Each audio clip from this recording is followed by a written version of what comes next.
यतिखेर गभर्नरको सिफारिस गर्ने प्रक्रिया अगाडि बढेसँगै गभर्नरको लागि दाबी गर्नेहरूको क्रम पनि उत्तिकै बढेको छ। यस परिदृश्यमा तपाईहरूले जान्नै पर्ने हुन्छ आखिर गभर्नरको नियुक्ति प्रक्रिया के हो।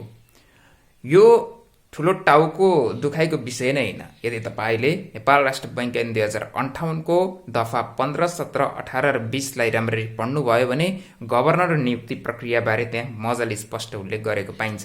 आखिर कसरी हुन्छ म यसको बारेमा भन्नेछु।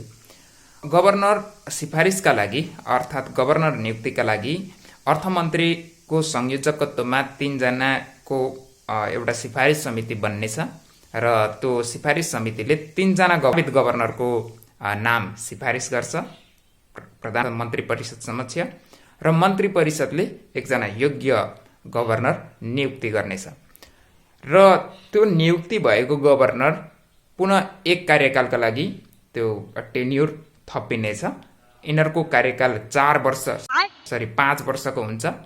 गभर्नर हुनको लागि कम्तीमा 25 वर्षको उमेर पुगेको हुनुपर्छ भने गभर्नर नियुक्ति पश्चात यिनीहरूले चाहिँ यो शपथ भनेको प्रधान न्यायाधीश सर्वोच्च अदालतको प्रधान न्यायाधीश वा निजले तोकेको न्यायाधीश समक्ष शपथ ग्रहण गर्नुपर्ने हुन्छ भने डेपुटी गभर्नर नियुक्तिका लागि चाहिँ रिक्त पदको दोब्बर चाहिँ यो गभर्नरले सिफारिस गर्छ।